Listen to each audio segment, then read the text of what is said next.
Hello मेरे प्यारे बच्चों, कैसे हैं आप लोग। उम्मीद करते हैं आप लोग सब बढ़िया होंगे। आज हम आपके लिए एक नए अध्याय लेके आए हैं जिसका नाम है दो चरों वाला रैखिक समीकरण। अध्याय 4 कक्षा 9 का एनसीईआरटी। तो देखिए, इस अध्याय में कुल दो प्रश्नावली है, प्रश्नावली 4.1 और प्रश्नावली 4.2 है। ठीक है, 2025 और 26 के अनुसार। पहले तो इसमें टोटल 4 अध्याय थे, एक्सरसाइज 4.1, 4.2, 4.3 और 4.4। लेकिन अभी दो एक्सरसाइज को हटा दिया गया। अभी कुल दो एक्सरसाइज है, एक 4.1 और एक 4.2।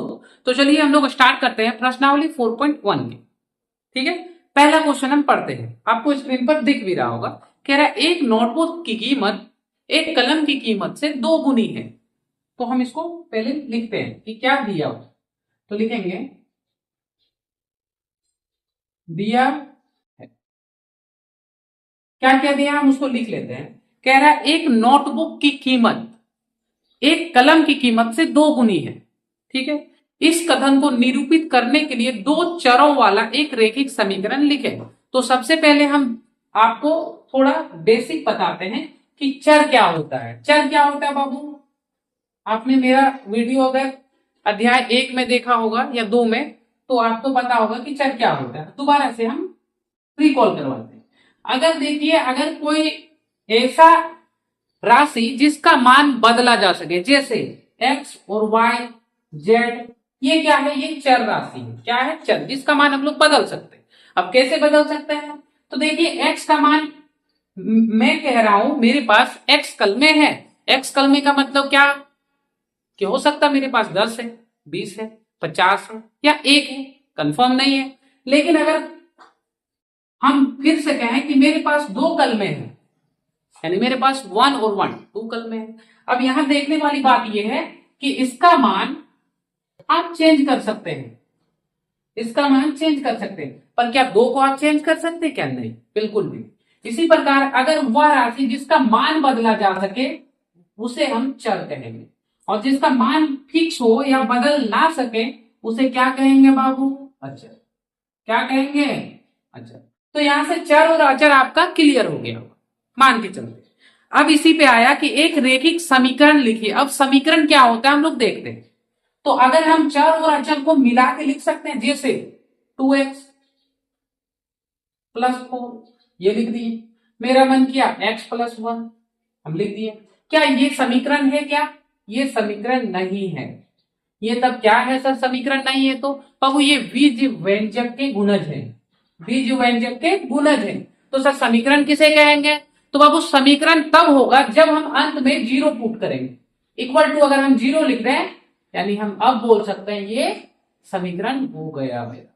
बोलिए क्लियर है? यानी यहां से आपका समीकरण भी क्लियर हो गया। बोलिए समीकरण भी क्लियर, चर अचर भी क्लियर। अब हम फिर से क्वेश्चन को पढ़ते हैं, क्योंकि अगर हम डायरेक्ट सॉल्व करते हैं तो शायद आपको परेशानी हो, इसलिए हम थोड़ा बेसिक को बताएंगे। अब हम फिर पढ़ते हैं और अच्छा से अब समझिएगा। कह रहा है एक नोटबुक की कीमत एक कलम की कीमत से दो गुनी है। तो हम लिखे, दिया है, क्या दिया है? कलम। कलम की कीमत क्या दिया आपको? कलम की कीमत, कलम की कीमत। और क्या दिया है? नोटबुक की कीमत। तो लिख लेते हैं नोटबुक की कीमत।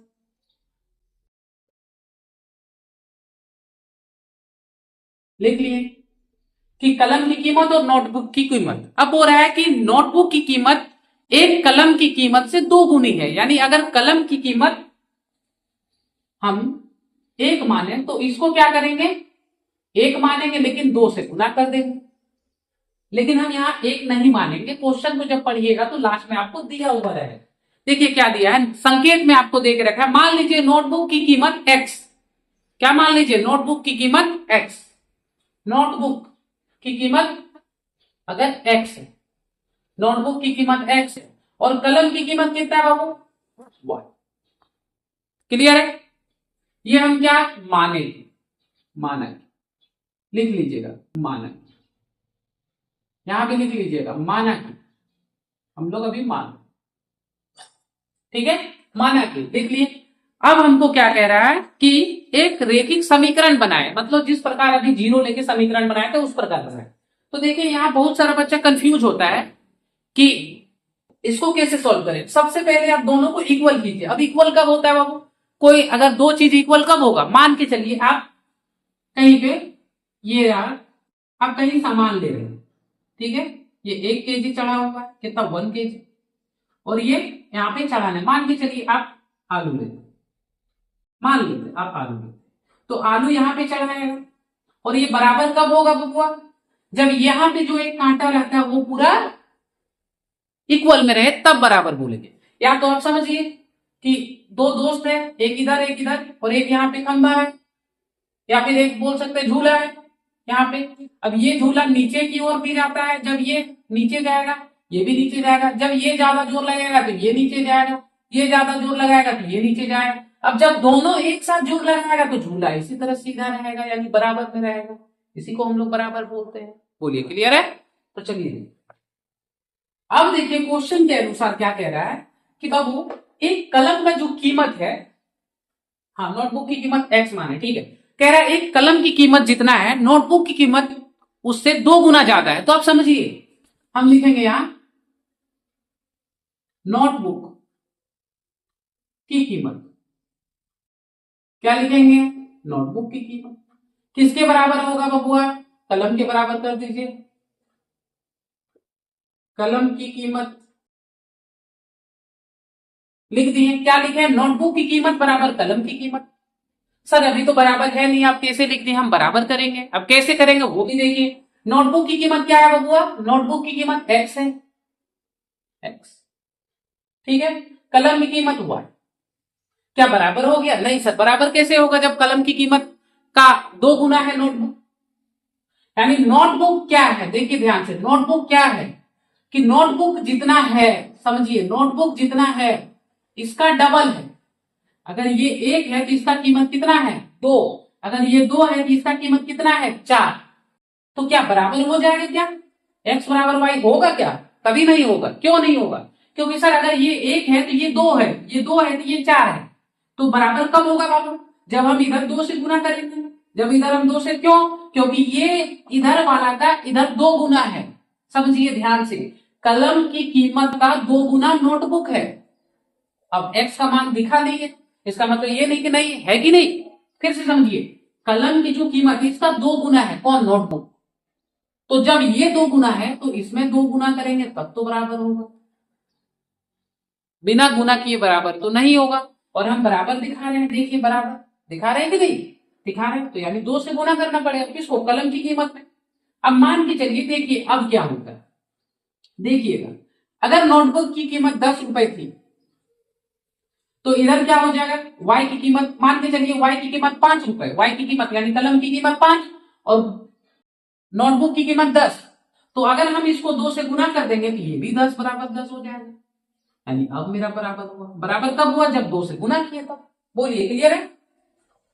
चलिए आगे देखो, देखिए अब क्या बना? x बराबर 2 को y से गुना कीजिए 2y x। अब देखिए बराबर के इधर क्या होगा? प्लस में, बराबर के अपोजिट गिर जाता है, क्या होता है? माइनस। तो माइनस 2y, तो 2y इज इक्वल टू 0, तो इज इक्वल टू 0।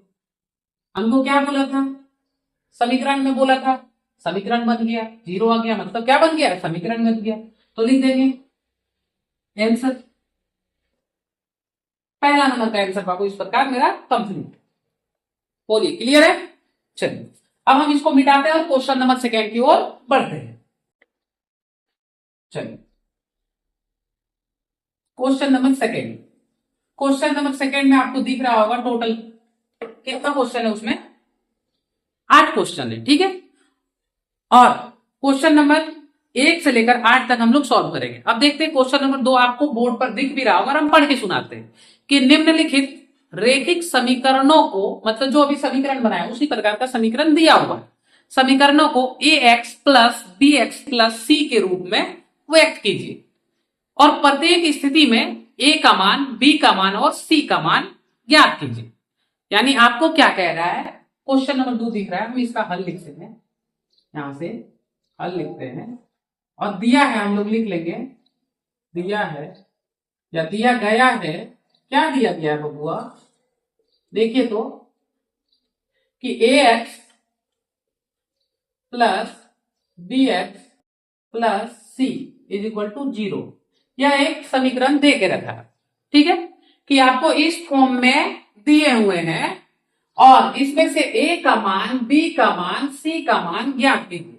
तो क्वेश्चन स्टार्ट करने से पहले हम थोड़ा इसके बारे में जानते हैं कि ये क्या कहना चाह रहा है, आखिर क्या कहना चाह रहा है। अगर यही नहीं पता तो फिर कैसे बनेगा क्वेश्चन। तो हम लोग सबसे पहले पता करेंगे क्या कहना चाहते हैं।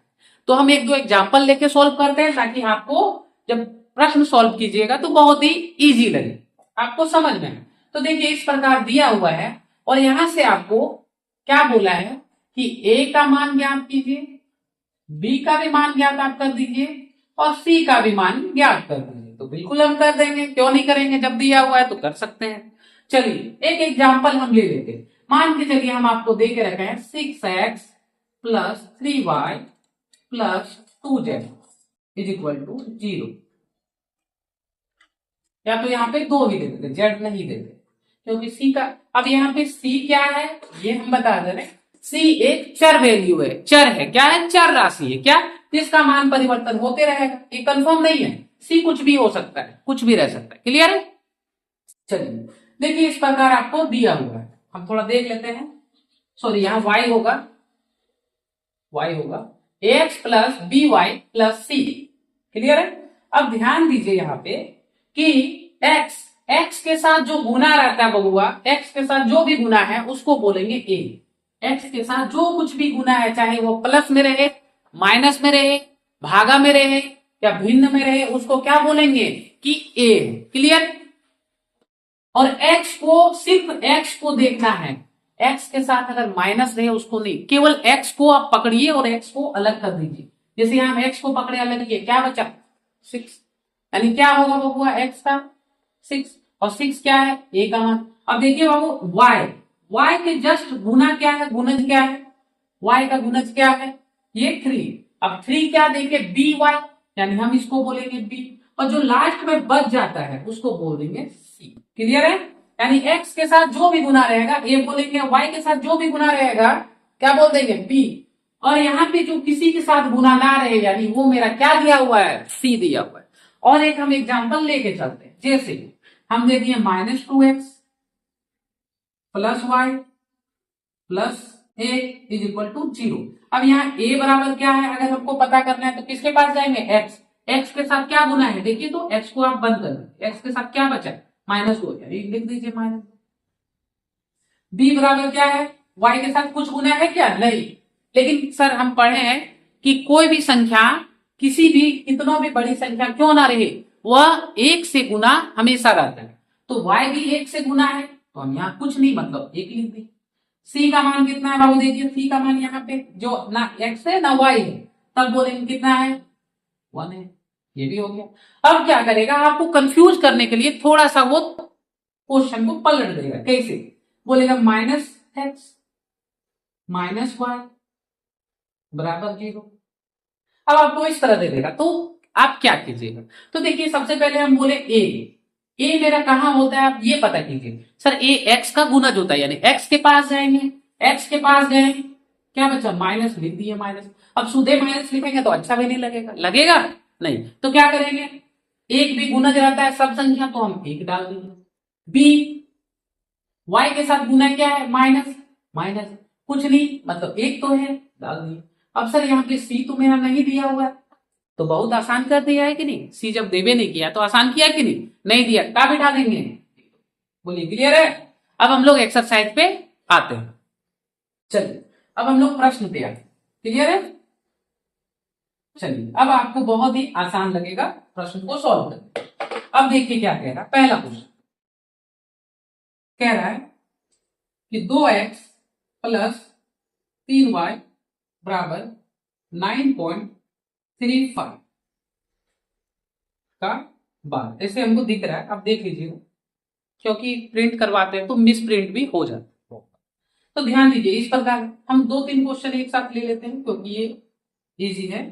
x minus Y by 5 minus 10 is equal to 0। तीसरा क्वेश्चन ले लेते हैं हम यहीं पे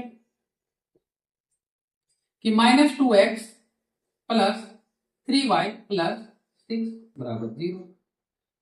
ठीक है, पहले 3 क्वेश्चन को सॉल्व करते हैं, फिर हम लोग इसको मिटा के बाकी सॉल्व करेंगे। क्लियर है? देखिए, अब आपको इस प्रकार दे के रखा है, इसमें घबराने वाली कोई बात है क्या? नहीं। आपको क्या करना है, इस फॉर्म में लाना है, इस फॉर्म में। जैसे बराबर की इधर 0 नहीं है तो पहला काम बराबर की इधर 0 लाना। इधर 0 कब आएगा? जब हम इसको आगे भेजेंगे। तो चलिए भेज देते हैं। ठीक है, यहाँ 2x तो 2x प्लस 3y तो 3y। अब ये बराबर के इधर प्लस, बराबर के इधर भेजेंगे माइनस हो जाएगा, यानी 9.35 का बार बराबर 0 ले आया 0। अब क्या है, अब एबीसी लिख दीजिए। अब क्या करेंगे, फॉर्मूला एक बार लिख दीजिए ये वाला कि ax plus by plus c is equal to 0 होता है। हम ये जानते हैं। ठीक है, तो हम यहाँ पे क्या करेंगे, a का मान। अब a का मान क्या होता है बाबू? x के साथ जो गुना है, x के साथ गुना कौन है? ये माइनस नहीं समझिएगा, ये हल का दिए है। x के साथ क्या गुना है? 2, यानी a बराबर 2। b बराबर क्या होगा बाबू? देखिए b किसके साथ, b बराबर क्या होता है? जो y के साथ गुना रहता है। y के साथ गुना क्या? प्लस 3, तो लिख दिया 3। अब c के साथ क्या गुना है? देखिए c ये वाला है, c ये वाला है कि नहीं? तो c में प्लस रहता है। अब अगर माइनस दिया तो माइनस लिखिए, और 9.325 दिया है तो लिख दीजिए 9.35 का बार। तो ये a b और c का मान पता चला। क्लियर है? अब अगला क्वेश्चन पे आते हैं। इसमें देखिए 0 दे के रखा है, यानी हमको उतना टेंशन अब नहीं होगा। ठीक है, अब यहां से फॉर्मूला आप डायरेक्ट लिखिए कि ax plus by plus c बराबर 0। अब a b और c, अब a का मान कहां से हम पता करेंगे? x के पास। अब देखेंगे x के पास कुछ है क्या? नहीं, कुछ नहीं है। कुछ नहीं है तो क्या दे देंगे? एक, क्योंकि एक सब के साथ गुना रहता है। क्लियर है? देखिए b की जगह क्या है, तो देखिए y को आप छोड़ दीजिए। y को जब छोड़िएगा तो क्या दिखेगा? माइनस दिखेगा, और बट्टे में 5, यानी ऊपर y के साथ क्या गुना है? कुछ नहीं, मतलब 1, तो 1/5 माइनस 1/5। क्लियर है? अब c का मान क्या दिया? देखिए माइनस में, तो माइनस, और 10 तो 10। बोलिए, क्लियर है? इसी प्रकार क्वेश्चन 3 पे आते हैं। अब यहाँ पे हम फॉर्मूला लिखेंगे ax plus by plus c equal to 0। अब a का वैल्यू आपको कितना है? देखिए तो a का वैल्यू यानी x के साथ जो गुना है, x के साथ कितना? -2, यानी a बराबर -2। अब देखिए b बराबर क्या है? b जो y के साथ गुना क्या? 3, तो 3। अब c बराबर जो कॉन्स्टेंट क्या है? 6, तो 6 आंसर। बोलिए, इजी लगा कि नहीं? चलिए, अब ये तीनों को मिटाते हैं और आगे बाकी हम सॉल्व करें। चलिए, अब आगे देखते हैं हम लोग क्वेश्चन नंबर 4 से। देखते तो हम पहले उतार लेते क्वेश्चन नंबर 4 यहां से कि x बराबर 3y, 5 भी उतार लेते हैं कि 2x बराबर -5y, 6 भी उतार लेते हैं कि 3x प्लस 2 बराबर 0, 7 भी उतार लेते हैं कि y -2 इज इक्वल टू 0, और एक बच गया, उसको बाद में हम लोग करेंगे। चलिए, तो देखिए हम उतार लिए। मेरा सबसे पहला काम क्या है कि समीकरण में लाना। अब समीकरण में कैसे लाएंगे? जब 0 आ जाए बराबर की इधर, तो क्या करेंगे? इसको आगे भेज देंगे, जैसे पिछला क्वेश्चन हम लोग किए। लिखेंगे हल, यानी x ये प्लस में बराबर के उधर जाता है, माइनस हो जाता है, इज इक्वल टू 0, तो इज इक्वल टू 0। अब इस तरह क्वेश्चन हम अभी बता रहे थे, जब हम आपको कॉन्सेप्ट बता रहे थे।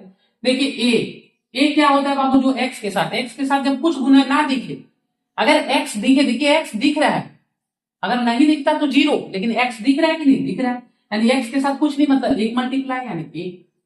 b बराबर देखिए y के साथ क्या गिना? -3, तो -3। c नहीं दिख रहा है ना? c दिख रहा है क्या? नहीं। कुछ संख्या दिख रहा है? नहीं, यानी c बराबर 0। यही आंसर हो गया। थोड़ा फॉर्मूला लिखना है तो लिख लीजिएगा, ax plus by plus c बराबर 0। अब ये क्वेश्चन पे आते थे कि यहाँ भी 0 नहीं, तो हम इसको आगे भेजे थे, तो क्या लिखेंगे? 2x। ये माइनस से बराबर के इधर जाएगा, क्या हो जाएगा बाबू? प्लस। माइनस से बराबर के अपोजिट जाएगा तो प्लस, साइन चेंज हो जाता है, आपको पता है। बराबर 0 तो बराबर। अब यहाँ पे देखिए a क्या है? a जो x के साथ क्या गुना है? 2, बी, बी क्या होता है, जो वाई के साथ गुना रहता है, क्या है, वाई। और सी क्या, जो एक्स और वाई के अलावा कुछ रहे, कुछ दिख रहा है क्या, एक्स और वाई के अलावा कुछ नहीं दिख रहा है, नहीं दिख रहा है तो यानी जीरो। बोलिए क्लियर है। ये क्वेश्चन देखते हैं, देखिए यहाँ पे ए बराबर, फॉर्मूला लिख लीजिएगा, लिखिएगा तो X plus B Y plus C बराबर जीरो। अब देखिए ए एक्स के साथ क्या गुना है, 3, तो 3। अब बी, अब यहाँ पे y आपको दिख रहा है क्या, नहीं। जब y नहीं दिखे, केवल y दिखे तो 1, जब नहीं दिखे, जब नहीं दिखे तो क्या देंगे, जीरो, क्योंकि y तो है ही नहीं, यानी वो जीरो हो गया। क्लियर है। अच्छा ये जीरो क्यों हुआ, ये अगर जानना है थोड़ा हम बता, देखिए अगर हम 3x plus 0 into Y plus 2 बराबर भी जीरो लिख सकते हैं। तो देखिए क्यों, जीरो को y से गुना करेंगे तो जीरो दे देंगे, इसलिए हम यहाँ पे b बराबर क्या लिख दे रहे हैं, जीरो। क्लियर है।